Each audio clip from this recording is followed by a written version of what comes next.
Cuando hablamos de paisaje, hablamos de procesos de transformación, ¿no? Esta es la primera cosa que me parece importante.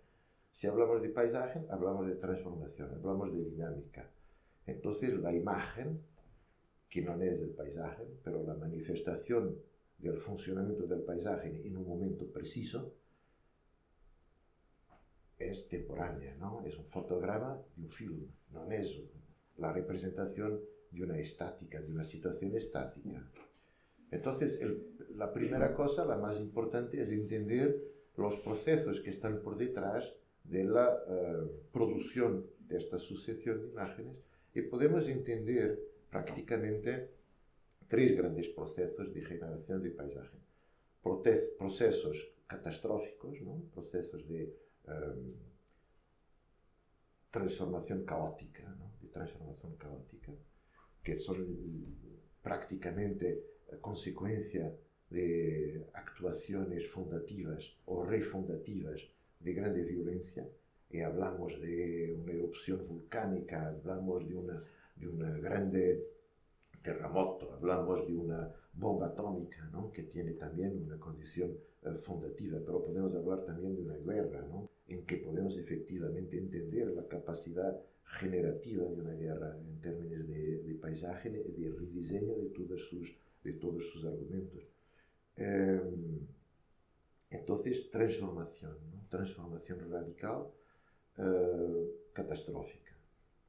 Pero hay una transformación también, que es una transformación inherente al facto de que las cosas cambian cada día en pequeñísimos gestos, en pequeñísimas adaptaciones, porque en el paisaje antrópico se añade una infraestructura más, y se añade una normativa más, y se añade la adaptación a la seguridad de esta, ¿no? Y tenemos esta idea en los italianos. Este es muy divertido porque los italianos tienen esta fijación en respecto a la estabilización definitiva de una imagen, ¿no? Sobre todo en medio urbano, en que quieren congelar a estas ciudades en una condición absolutamente estática, pero la verdad es que no son capaces de hacerlo, porque al mismo tiempo en que hacen unos esfuerzos increíbles para fijar al paisaje urbano de las ciudades, exactamente al mismo tiempo la normativa está cambiando las condiciones y entonces tenemos condiciones térmicas que obligan a cambiamientos en los edificios y tenemos cambiamientos en las infraestructuras, y tenemos cambiamientos en la moda, en la forma de vivir de la gente. Entonces, cuando vemos a las fotografías de estos pretensamente congelados centros urbanos, desde los años 60, 70, 75, 80, 85, 90, 95, vemos transformaciones que efectivamente nos hacen entender que hay una especie de evolución, ¿no? De transformación cuasi celular de todas estas cosas, que es como una química, una pequeña transformación de adaptación constante, ¿no? No nos hemos dado cuenta, no nos hemos enterado, pero al final, después de 25 años, comparamos la fotografía con aquella de primero, no tiene nada que ver. Decimos, ¿qué pasó? ¿Cómo es posible? Porque si teníamos todas estas atenciones en la fijación de las cosas, ¿cómo sucedió? Sucedió así con nosotros, ¿no? Que nos miramos en el espejo cada día, no nos enteramos que después vemos una fotografía ¿no? nuestra de hace 15 años. No sé, ¿quién es este? ¿No? Este es un chico que está aquí. Y después una forma tercera, que es de sobreposición, ¿no? Sobreposición, que significa esto que está aquí, la idea de palincesto, ¿no? La idea de reescritura, la idea de reconstrucción con nuevas reglas, con nuevas condiciones, con nuevas posibilidades. La idea de palincesto aquí es muy interesante porque palincesto está muy conectado a la idea de reescritura, ¿no? De azeramiento, de tabula rasa. Pero efectivamente la idea más interesante de palincesto es la que viene descrita en este palincesto, que es el palincesto de Arquímedes. Es un libro en que las escrituras de Arquímedes han sido borradas parcialmente para inscribir a un texto litúrgico.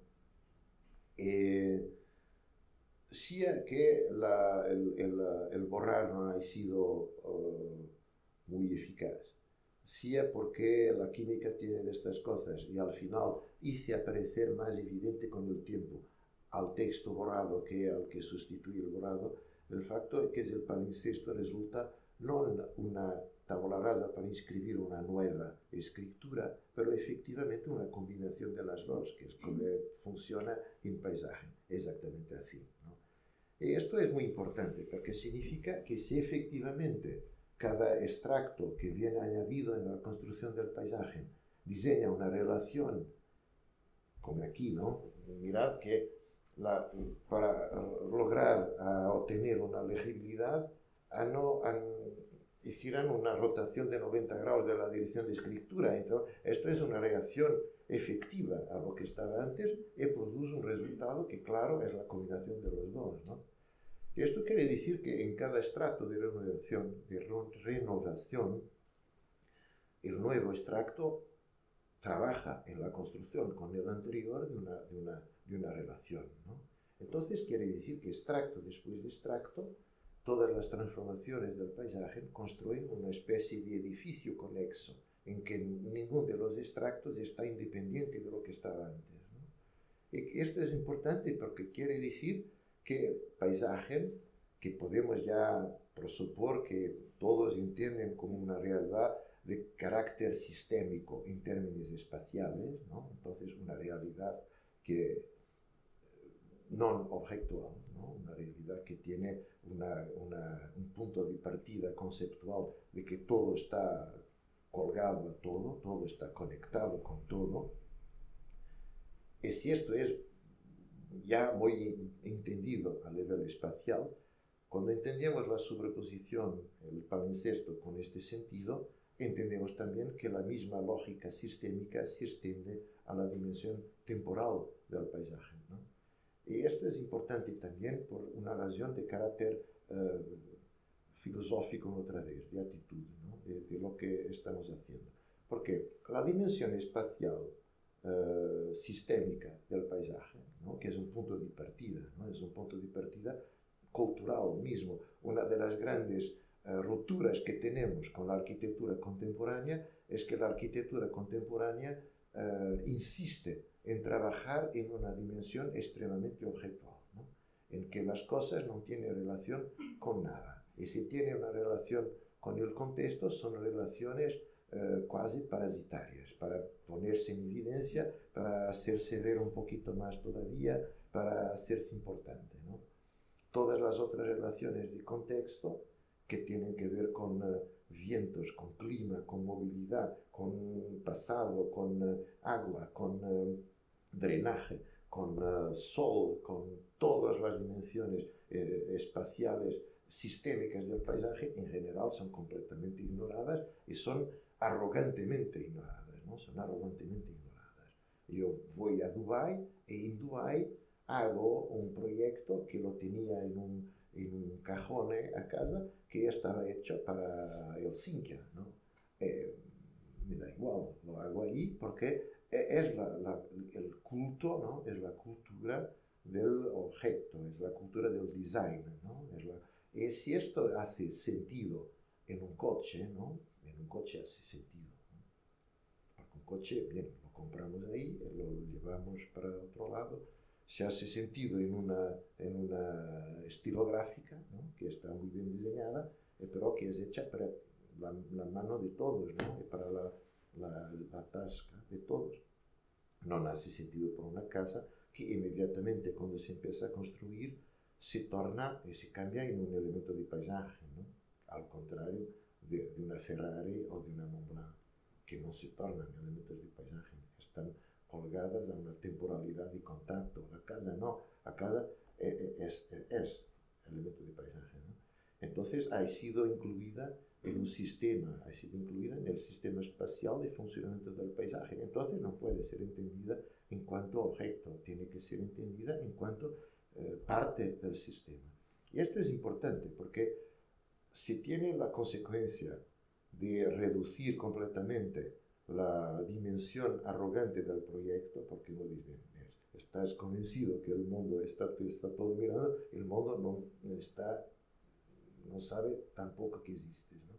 Porque lo que estás haciendo es la parte de un sistema muy más complejo y muy más importante de lo que estás haciendo, ¿no? Y todos los esfuerzos que estás haciendo para hacerte ver, tal vez que si los haces al contrario para hacerte desaparecer, serían más importantes. Entonces, es una conducción también,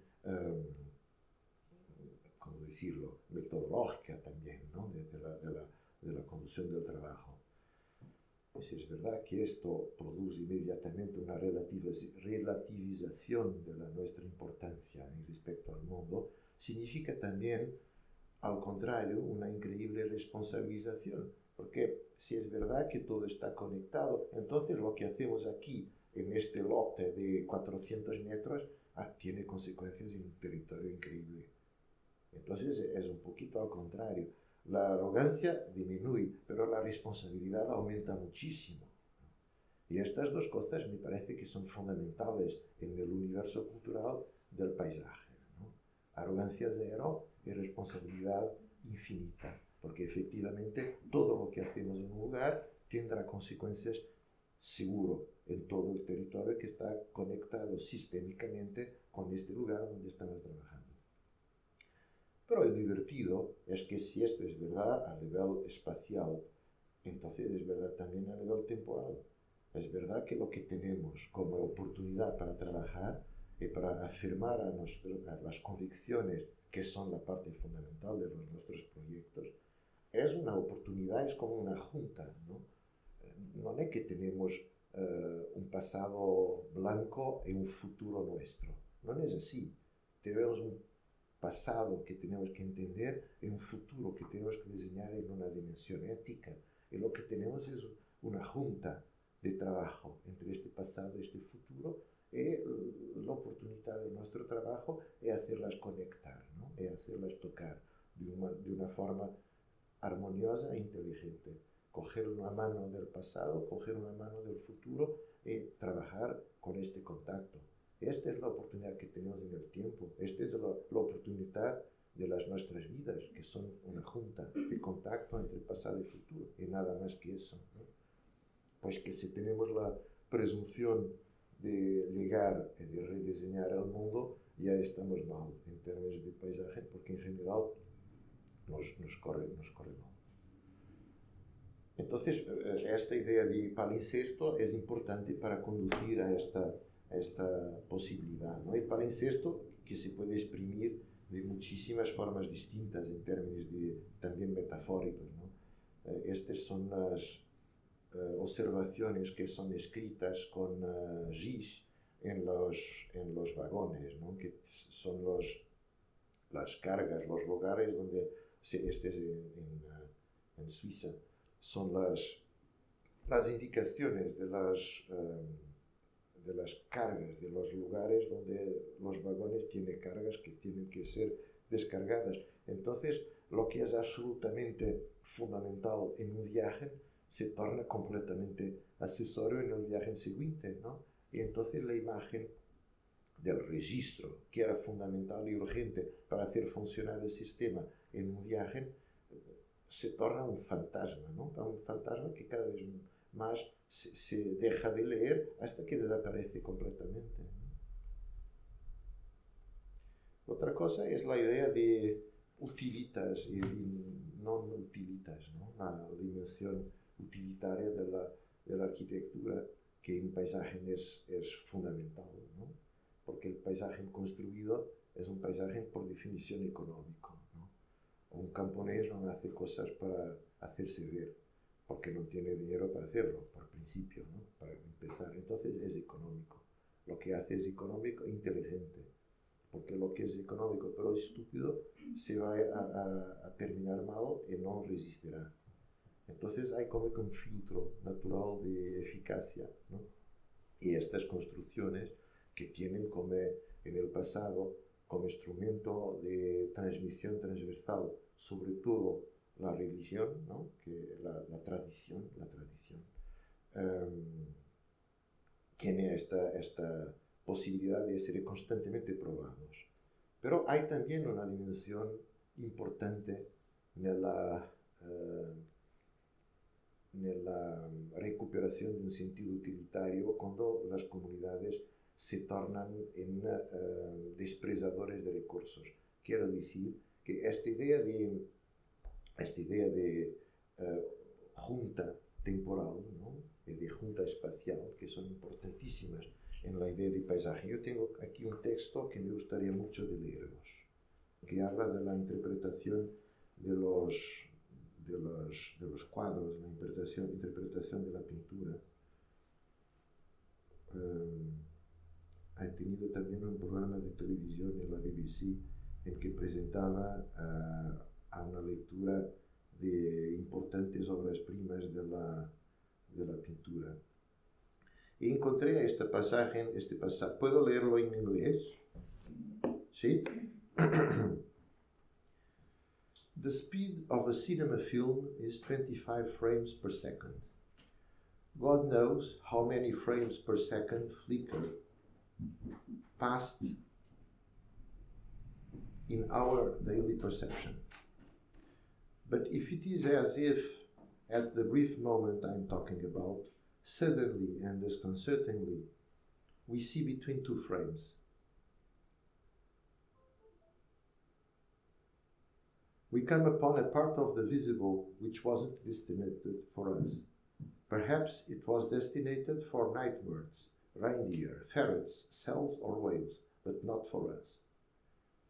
Our customary visible order is not the only one, and it coexists with other orders. Stories of fairies, spirits, ogres were a human attempt to come to terms with this coexistence. Hunters are continually aware of it, and so they can read signs that we cannot see. Children feel it intuitively because they have the habit of hiding behind things. There they discover the interstices between different seas of the visible. Dogs, with their running legs, sharp noses, and developed memory for sounds, are the natural frontier experts of these interstices. Their eyes, whose messages often confuses us for it's urgent and mute, are attuned both to the human order and to other visible orders. Perhaps that is why, on so many occasions, and for so many different reasons, we train dogs as guides. Esto introduce un tema que me parece fundamental en paisaje, que es el tema del intersticio, ¿no? El tema de la juntura, el tema de la junta, ¿no? El tema del espacio que no ha sido cogido como un espacio fundamental. Aquí Homberger introduce la idea de un intersticio perceptivo, que es una idea extraordinaria, ¿no? Una idea de que la percepción que nos es facultada por una capacidad de leer una sucesión precisa de imágenes nos deja subentender una otra orden de lectura que se queda por detrás de esta orden que cogemos, ¿no? Y entonces explica muchísimas cosas, ¿no? Por qué estamos tranquilamente bebiendo un té y a improviso los canes se saltan y empiezan, ¿no?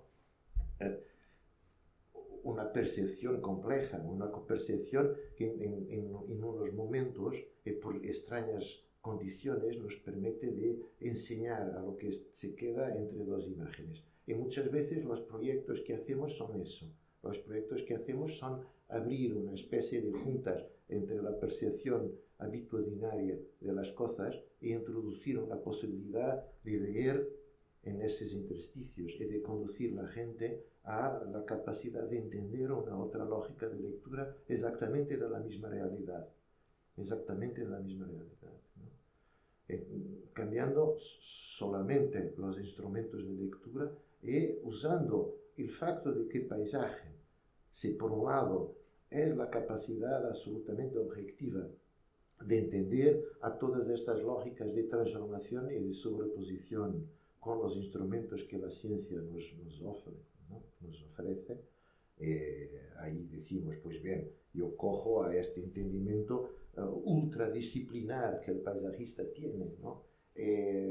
Si necesito, voy a llamar a un especialista para me enseñar un poquito más sobre un tema o un otro, pero yo dirijo esta capacidad de leer el mundo con la pedología, con la geomorfología, con la geología, con la historia, con la arqueología, con la fitopaleología, con la zoología, con todos los instrumentos científicos de interpretación del mundo que nosotros sabemos leer, ¿no? Porque hemos tenido la química, porque hemos tenido la química orgánica, porque hemos tenido la mesología, porque hemos tenido física, porque hemos tenido matemática, porque hemos tenido una formación que es suficientemente genérica para permitir que efectivamente abrimos un libro de botánica e entendemos lo que quiere decir, ¿no? Entendemos lo que quiere decir. Y esta posibilidad, que tiene que ver con una genealogía agrícola que aquí se celebra en esta escuela, es fundamental para la construcción de esta capacidad de entender, ¿no? Y entonces, esta condición nos permite de trabajar en un universo intersticial que es claramente también un universo de resiliencia. Me acuerdo de un libro en los años 60. Hay un libro americano, no me recuerdo del su autor, pero el título es fantástico. El título es Designing Space Between Buildings. Design in detail of the space between buildings. The space between buildings, el universo de trabajo de este señor era asumidamente un espacio intersticial residual. Era el espacio que sobraba de la construcción de los edificios y que era echado como una cosa que no servía a nadie y que al revés él cogía y transformaba en un espacio protagonista de la vida de las personas. Esto es fundamental para el entendimiento también de la posición del paisajista, ¿no? Trabajar por juntas y cambiar completamente la idea de que lo que se echa porque no tiene interés es al contrario, o puede ser al contrario, fundamental para la construcción de lo que efectivamente mete la gente junta y logra a construir algo que es un patrimonio común importantísimo. Entonces, esto a propósito de esta imagen, que es una imagen que es cogida en una mesa de una escuela de arte en Mozambique, en que, muy interesantemente, la imagen es constituida solo de avances, ¿no? Solo estas son las pinceladas que salían de la hoja, ¿no? Que eran lo que no se quedó en la imagen, en el diseño. Son los cortes accidentales de lo que pasaba por detrás de la carta que estaban cortando. Entonces es una sobreposición increíble de accidentes, ¿no? O entonces la cuestión colegada con la idea de registro, ¿no? Con la idea de una matriz donde efectivamente todas las nuestras acciones vienen registradas, ¿no? Una matriz donde no hay gestos pequeños, una matriz donde no hay gestos irresponsables, una matriz que asume precisamente esta condición de madre, ¿no? Matriz en el senso de madre que nos hace leer y entender la responsabilidad de cada pequeño gesto que hacemos y que nos enseña día después día lo que hemos hecho para que aprendemos. Matriz en el sentido de madre en el sentido de que nos educa, de que nos hace entender cosas, de que nos hace aprender cosas y de que nos hace entender la responsabilidad de lo que hacemos. Esta imagen es sencillamente una imagen de marcas de un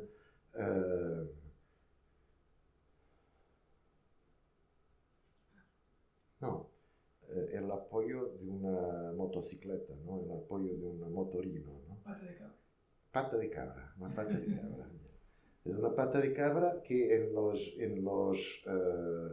las aceras de Milán, que son todas las partes pedonales, están hechas de alquitrán, ¿no? También.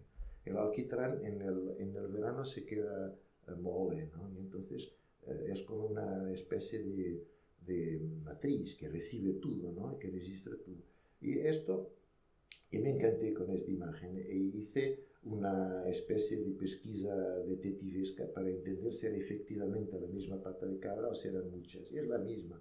Y es impresionante porque es una historia de vida, ¿no? Una historia de rutina, de un señor que cada día, por muchos años, porque el número es mayor del número de momentos de amolecimiento del alquitrán, entonces es un registro de un periodo de la vida de este señor que cada día llega y aparca su motocicleta exactamente en el mismo lugar, exactamente con la misma dirección, con pequeños cambiamientos de posición de unos 2 centímetros o 3 centímetros, pero que plasma en esta imagen toda una rutina, ¿no? Toda una vida.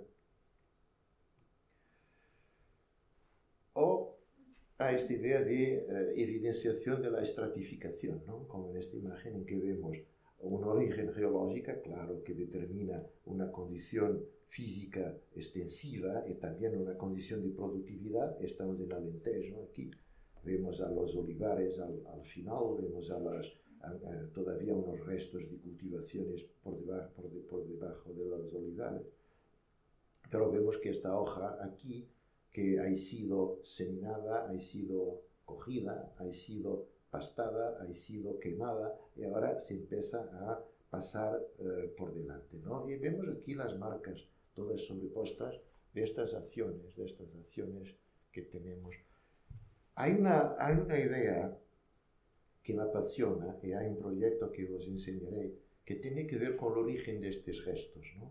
Porque estos gestos pasan de una especie de dimensión en que el trabajo es sacrificio, en que el trabajo tiene que ver con la dimensión también religiosa de la justificación del sacrificio, ¿no? Comerás el pan con el sudor de tu rostro, ¿no? Es una determinación que es al mismo tiempo una definición de la idea de sustento y de trabajo, pero que es también una condenación, ¿no? Una condenación.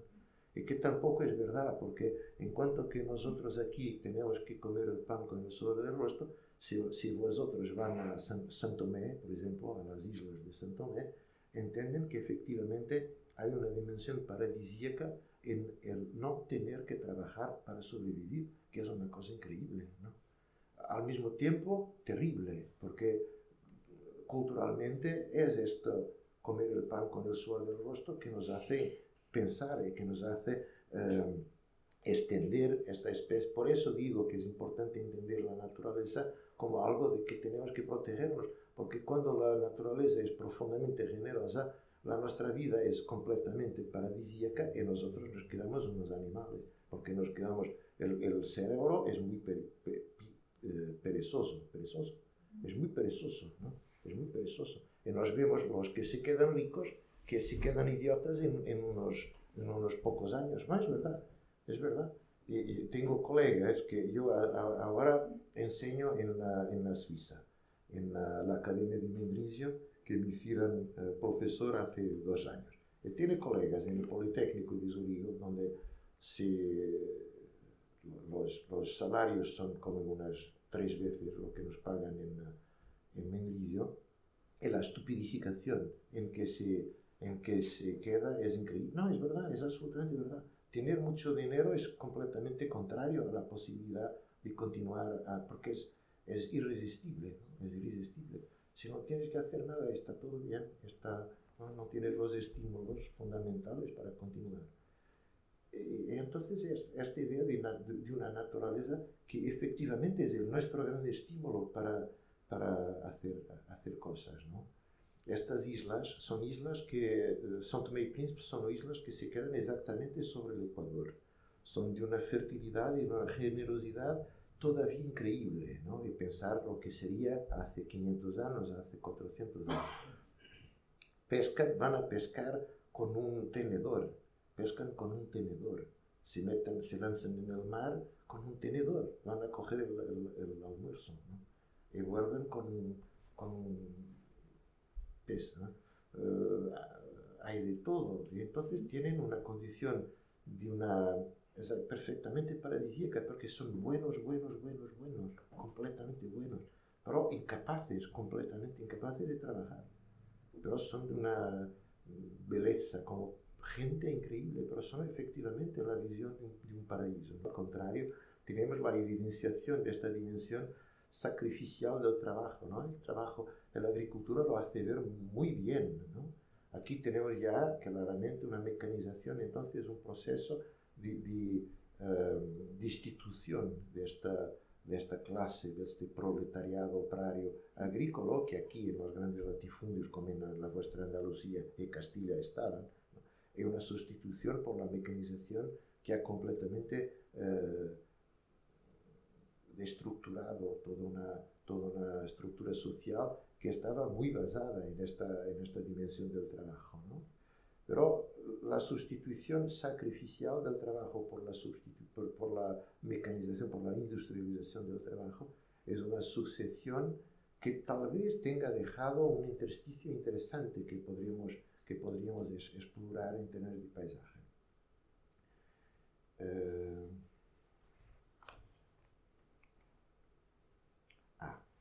Bien, la otra idea fundamental en paisaje es la idea de continuidad, ¿no? La idea de continuidad es importante. Es importante porque ahora se quedó también como una de estas palabras de solución fácil, ¿no? Como es sostenibilidad, ecología, continuidad, se quedó también una de estas. ¿Qué hacemos en este proyecto? Hacemos continuidad. Entonces se habla inmediatamente de los corredores ecológicos, de las continuidades ciclables y pedonales, ¿no? Y se quedó como una especie de representación de la bondad, ¿no? Si haces un proyecto de continuidad, entonces está bien. Lo que puedes hacer puede ser terrible, puede contaminar a todo, pero si trabaja en la dimensión de sostenibilidad y de continuidad, está bien. Este es uno de los peligros de estas generaciones morales del entendimiento de las cosas. Pero aquí se habla de continuidad en una dimensión que me parece muy interesante. Estas son las pinturas de las cavernas de Chauvet, que son las cavernas en los Alpes franceses, que se quedaron muy famosas con el film de Werner Herzog, The Cave of the Lost Dreams, ¿no? Que es un film fantástico que enseña a la caverna. Esta caverna es muy divertida porque se quedó sellada, ¿no? Se quedó por un movimiento geológico, se quedó completamente bloquada su ingreso hace unos 20.000 años. Y entonces los 20.000 años precedentes de actividad humana se quedaron congelados dentro, sin ninguna perturbación. Y revelaron a un universo increíble de pinturas que hablan mucho de continuidad. Primero, porque la caverna era una caverna ritual. No era una caverna residencial, era una caverna ritual. Entonces era un espacio ritual que se quedó activo por más de 25.000 años en continuidad. Y esto es algo de fantástico. Quiere decir que una comunidad humana ha tenido la capacidad de mantener en activo un espacio de dimensión ritual por 25 años, ¿no? Por 25.000 años, ¿no? Por 25.000 años. Y, cuando hablamos, hay una grande tendencia a la cultivación de la arquitectura de programa, ¿no? Cada vez más. Es un poco la consecuencia de este espíritu de especialización, ¿no? Hay lo experto hospitalar, hay lo experto de la arquitectura escolar, hay lo experto. Y al revés, lo que vemos es que, por ejemplo, los monasterios, cogemos un monasterio y me dice, te hago un hospital espectacular, o te hago una universidad espectacular, o te hago un hotel espectacular, ¿no? O te hago un ayuntamiento espectacular. El monasterio, la arquitectura es completamente universal, atemporal y ultrafuncional, ¿no? La reducción de la idea de arquitectura al programa es muy peligrosa, ¿no? Es muy peligrosa. Y aquí tenemos una arquitectura, además, ultrahumana, ¿no? Esta caverna que tiene pequeñas transformaciones formales, tampoco es una apropiación animalesca de un espacio, ¿no?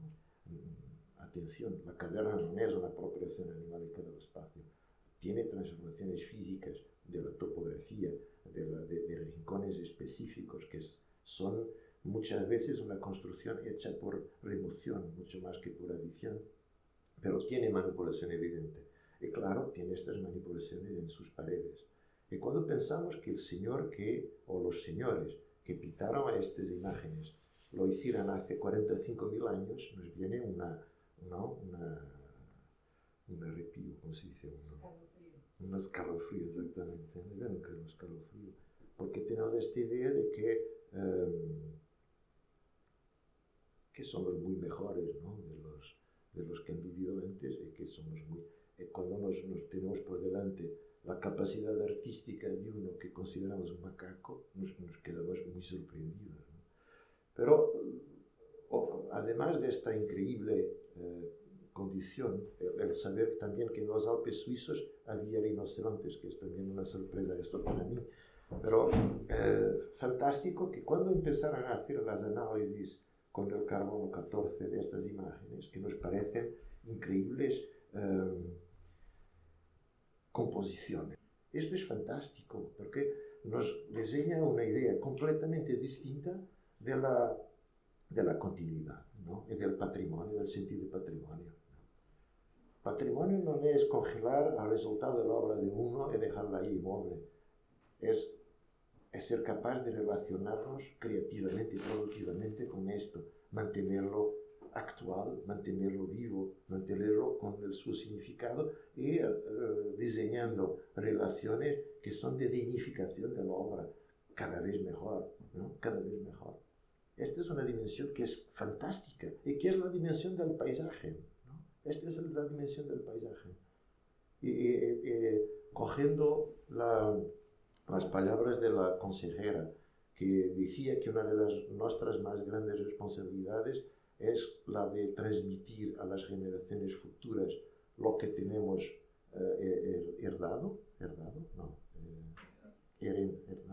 heredado.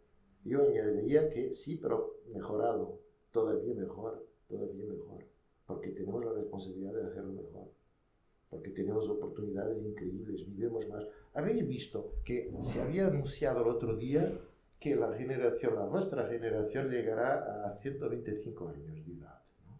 125 años. La nuestra ya empieza a llegar a los 100 años sin problemas, ¿no? 100 años ahora son banales. Manuel de Oliveira lo hemos perdido con 106, pero con 106 estaba trabajando, ¿no? No es que estaba con 106 inmóvil, aganchado a las máquinas. Estaba haciendo un film, ¿no? Esto es una diferencia completa en respecto al futuro, porque el problema de la cultura es el de la continuidad, es de la fragmentación, es de la transmisión, es de lo que estamos haciendo precisamente aquí, en que yo tengo un poquito más de años de experiencia de vosotros y os estoy contando mis experiencias para evitar aquellos errores que hice yo que os hagan vosotros, ¿no? Esto lo hacemos desde el momento en que el hombre era un recolector. El vantaje de la tribu, que tenía la conciencia de la continuidad cultural, explicaba a los niños: mira, que cuesta bermeja que no la puedes comer porque tu tío se quedó reventado ahí arriba porque las comió, ¿no? Esto parece sencillo, pero es la protocultura más esencial, ¿no? Explicar que hay cosas que no se pueden hacer porque te ponen la sobrevivencia en riesgo, ¿no? Y el tribu que ha tenido el vantaje de hacer esto, se inventó la cultura y se inventó también un camino de vantaje en respecto a la otra, que cada generación se comía las mismas vagas, ¿no? Y claro que es un vantaje, ¿no? Y ahora imagináis que si antes la fragmentación cultural se hacía por generaciones que eran capaces de trabajar por 30 años, ¿no? 35 años era la vida activa de una persona. Ahora tenemos la capacidad de trabajar por 70 años, ¿no? 75, 80 años, que significa que los bloques de experiencia que no somos capaces de transmitir a las generaciones sucesivas son bloques muy mayores, muy más grandes, muy más complejos, muy mejores. Esta es una responsabilidad increíble. No significa soltanto pasársela bien por unos 30 años más. Significa que tenemos la responsabilidad de construir bloques ¿no? Los segmentos unitarios de la construcción del gran edificio cultural que estamos haciendo juntos tienen que ser muy más perfectos y muy más terminados, ¿no? Muy más grandes, ¿no? Claro que mete en cuestión todos los sistemas de transmisión de estos bloques, porque las escuelas tienen que ser un poquito distintas, ¿no? Sobre todo porque cada vez más no es información lo que la escuela transmite, es experiencia, porque información la tenéis vosotros en cascadas aquí en la internet, ¿no? Es experiencia y filtraje. Entonces, esta idea de continuidad que sobre todo nos permite de pensar que continuidad es mucho más que repetir la misma cosa cada día, es mucho más que tener la misma cosa congelada cada día, pero que es ser capaz de interagir con esa continuidad. La sexta idea fundamental es la idea de suelo. Y ahora me parece que ya tenemos la media dúzia de cosas suficientes para pasar a hablar de proyectos. La idea de suelo es una idea que está presente en todos los proyectos. La idea de suelo es la idea más sintética de lo que paisaje significa. Es el contenedor de todas las transformaciones, de todas las sobreposiciones, ¿no? Es físicamente el contenedor de los mismos, ¿no? De nosotros, físicamente, de todos los animales, de todas las cosas, de todos los momentos, ¿no? El suelo ha sido la idea productiva del suelo, que me parece fundamental. La idea del suelo productivo agrícola ha sido borrada del universo de valores, sobre todo después de la Segunda Guerra Mundial, ¿no? Se ha construido una especie de perversa conspiración que, claro, tenía que desvalorizar a la idea de productividad, a la idea de suelo agrícola, para valorizar a la idea de suelo urbano, ¿no? Hasta la perversión de que hoy mismo en un suelo urbano lo que se vende no es un metro cuadrado físico de suelo, pero los metros cuadrados que es posible construir, ¿no? Que es la idea más completa, de completo esvaciamiento del valor del suelo. El suelo físico no tiene valor. Lo que tiene valor es la atribución edificable que podemos, por regulamentación, atribuirle, ¿no? Y esto es de una perversión brutal. De una perversión brutal es lo que abre puertas a todos los caminos de corrupción que han construido muchísimas fortunas contemporáneas, ¿no? En que el grande señor llegaba al camponés y decía, lo que tiene no vale nada, no vale nada. Pues, te doy 3 pesetas, vete, que ya estás contento. Pues con que no valía nada, por un pase de mágica, se transformaba en un suelo urbano que valía 1000 veces o 10.000 veces más. Y con esto se construyeron grandes fortunas, en Portugal muchísimas, en España estoy seguro que también muchas. Pero lo que es fantástico es que ha servido una crisis profunda para entender también el valor de la relativización de estos valores, ¿no? Ha servido una crisis profunda para enseñar que tal vez es al revés. El suelo tiene su valor siempre intrínseco en la productividad y que la capacidad constructiva, si no hay mercado, no vale nada, absolutamente nada, y además de no valer nada, te come invertimento, porque te come lo que gastaste, te come las tazas, te come todo. Entonces es al contrario. Lo que es estable en su valor es la productividad del suelo agrícola, ¿no? Y esto es un dato fundamental para rediseñar también a la idea de periferia, porque la idea de periferia se desarrolla precisamente sobre el encuentro entre lo que no tiene ningún valor y lo que tiene muchísimo valor. Esta es la ecuación fundamental del diseño de la periferia.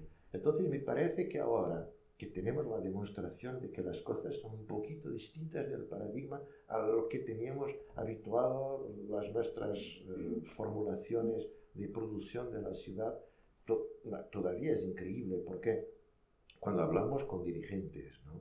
Los dirigentes tienen todavía la idea de que la única forma de financiación de una operación de espacio público es lo inmobiliario. Y uno dice, pero mira, el inmobiliario ahora no es así, ¿no? Entonces, no, estamos completamente órfanos de ideas, de posibilidades de financiamiento, de operaciones de construcción del colectivo, porque la habitud de los últimos 40 o 50 años era que, bien, para hacer un parque haces cortas una puesta de tierra, la dejas urbanizar y con eso produce. Y ahora cortas la puesta y nadie te compra la puesta porque no hay mercado para comprarte la puesta, ¿no? Entonces están todos un poquito así sin saber lo que hacer. Entonces, de la otra parte, por la primera vez, tenemos la conciencia global de que efectivamente el suelo es un recurso escaso, muy más importante que el petróleo, ¿no? Y por primera vez tenemos cambios increíbles en el valor del suelo productivo y tenemos grandes operaciones internacionales de adquisición de terreno productivo agrícola, ¿no? Que es algo que nos empieza a hacer, pues mira qué está pasando, que llegan los chinos en Argentina a comprarse terreno, que van los de israelitas que van en África a comprar terrenos productivos. ¿Qué está pasando? ¿No? ¿Qué está pasando? Esto era lo que se veía al inicio de la era del petróleo, ¿no? En que las compañías que eran pioneras, que andaban por el mundo y que ya prevían estas situaciones, y que incluso hacían unas guerras aquí y ahí para coger los derechos de exploración de los recursos minerarios, ¿no? Y ahora que lo mismo parece que está sucediendo con el suelo, ¿no? Con el suelo productivo, para hacer comida, ¿no? Es algo que nos hace pensar si todo esto junto nos diseña precisamente una condición extraordinaria para que trabajar en paisaje sea trabajar con los instrumentos del futuro. Bien, la erosión, claro. Esta es la consideración que vos decía, son precisamente estos en Botswana. Con nosotros estaba un señor que tenía un talento, una sabiduría, que era de leer a los diseños que los animales hacen, entonces los señales que trazan en el mundo, ¿no? Y entender qué animales eran, pero entender cuántos eran, ¿no? Entonces él veía, este es un padrón típico de elefantes, ¿no? Los elefantes trazan esto. Y de la intensidad de los señales, decía, pues en este territorio tenemos unas 20 manadas, se dice, manadas, de elefantes de unos 30, 25. Y era verdad, no es que estaba lanzando así cosas, ¿no? Era verdad. Entonces nosotros recorríamos con un avión estos territorios y teníamos una conciencia precisa de cuáles eran las poblaciones de los distintos animales que estaban presentes, ¿no? Y esto se mezclaba con los señales antrópicos. Lo que era más extraordinario es que había una completa sobreposición y una completa mezcla de argumentos de diseño y construcción del territorio que hacían que se cogiese exactamente esta idea de que no diseñamos el mundo solos, ¿no? Estamos trabajando en conjunto con todas las comunidades que con nosotros condividen lo mismo espacio, ¿no? Aquí están los nuestros amigos. Esto es un conejo, ¿no? Es un conejo. Es un conejo, es divertido porque esto nos enseña el autor del señal, ¿no? Del señor, pero nos enseña incluso lo que estaba haciendo cuando, ¿no? Hipopótamos, otras. Este es un paisaje diseñado por las vacas en Alto Adige. Las vacas, claro, que no son estúpidas, hacen unos recorridos pascolando que son por las líneas de menor pendiente, ¿no? Y esto, después de unos siglos de pastoreo, se quedó como un diseño de terrazamientos, ¿no? Todo es un increíble paisaje diseñado por las vacas.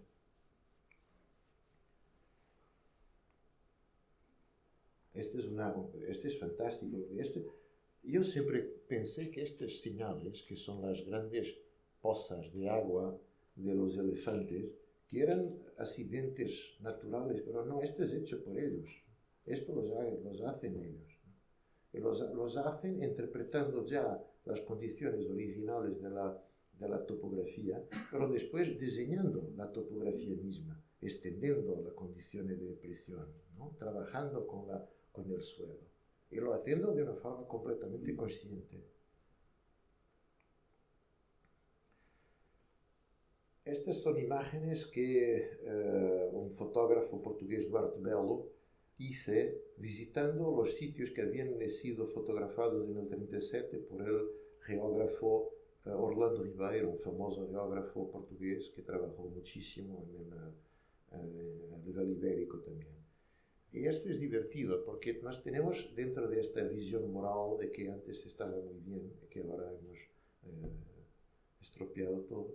Tenemos esta idea de que el árbol, que es una especie de símbolo de la relación armoniosa con la naturaleza, ahora sí que está en crisis, que el hombre es un danado que está cortando a todos los árboles, y que el paisaje antes era un paisaje maravilloso. Después cuando vemos a esto, entonces, ¿qué pasó?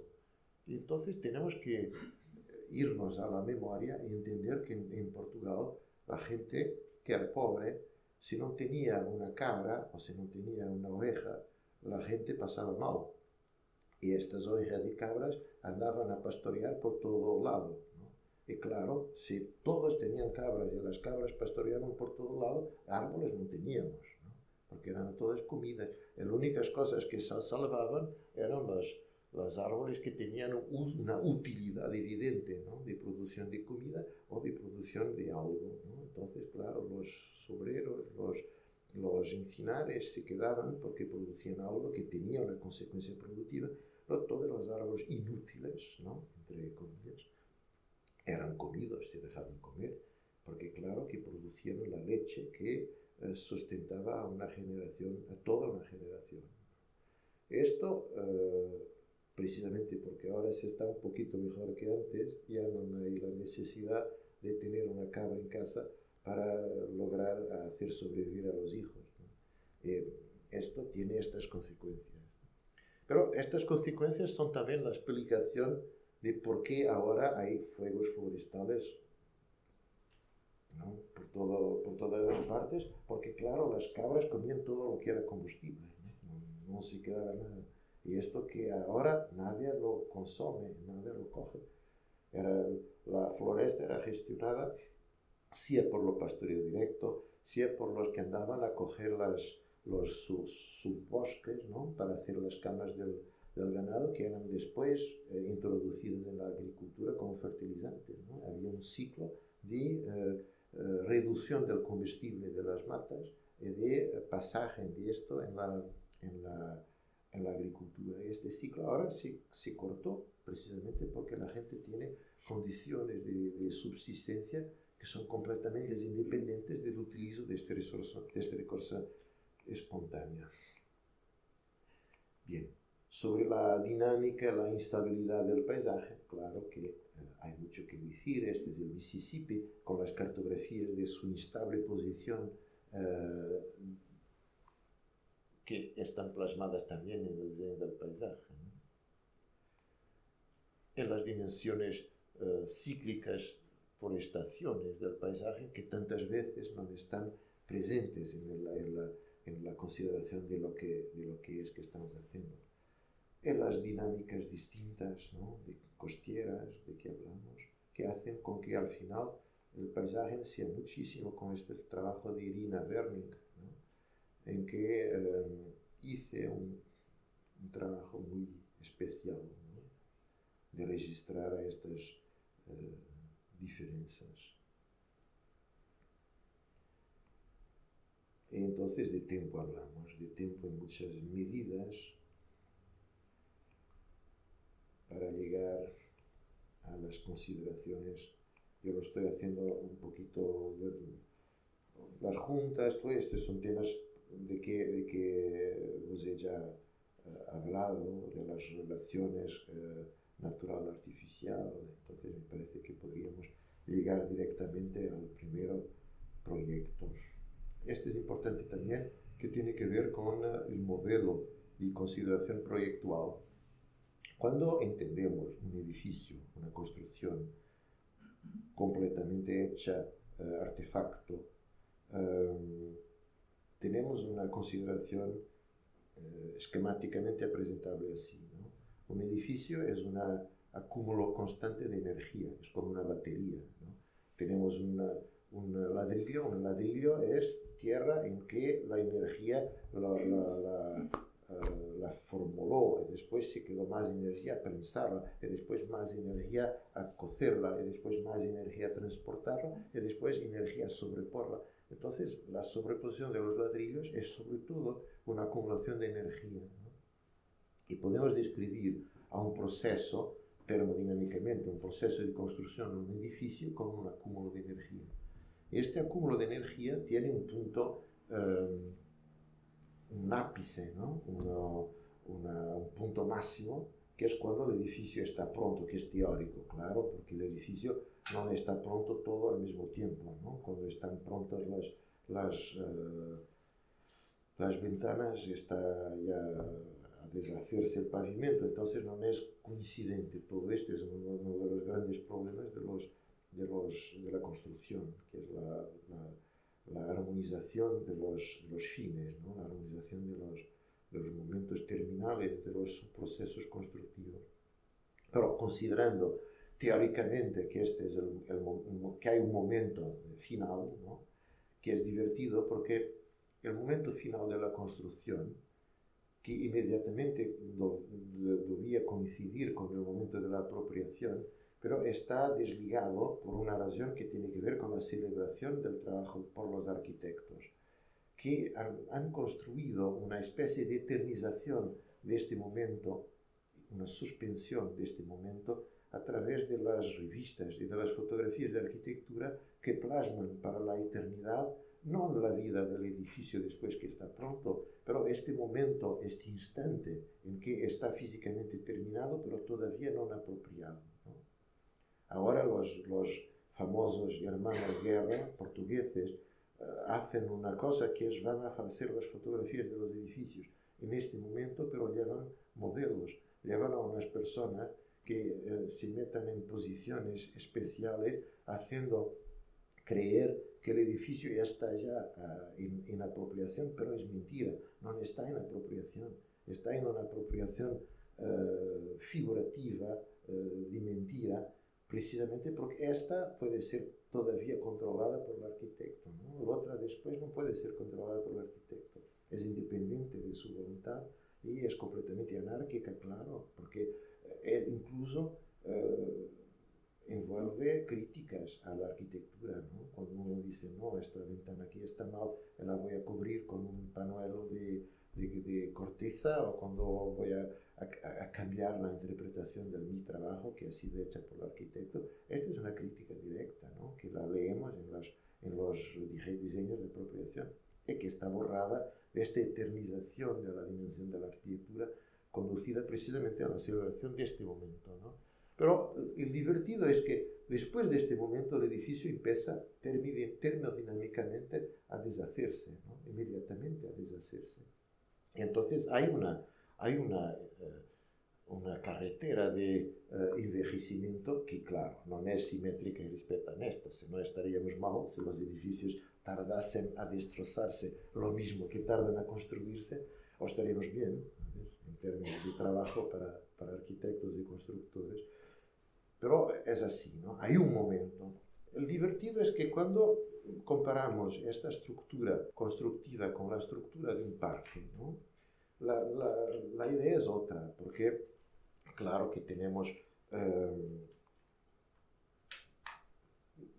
modelos de desarrollo muy distintos que todos diseñan una primera parte en que los árboles prácticamente no existen como definidores del espacio arquitectónico, las relaciones que se ajustan y al final un momento de tranquilidad y de estabilidad que corresponde a la dimensión madura del parque, ¿no?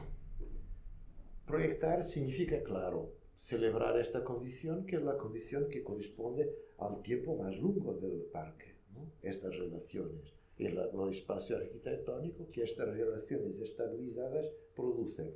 Pero proyectar significa también proyectar estos tiempos, ¿no? Proyectar el tiempo inmediato después de la inauguración del espacio.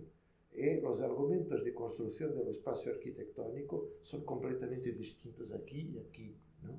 Porque aquí no tenemos el volumen macizo de los árboles para ayudarnos, y tenemos que contar con otros protagonistas, la topografía, los elementos construidos, ¿no?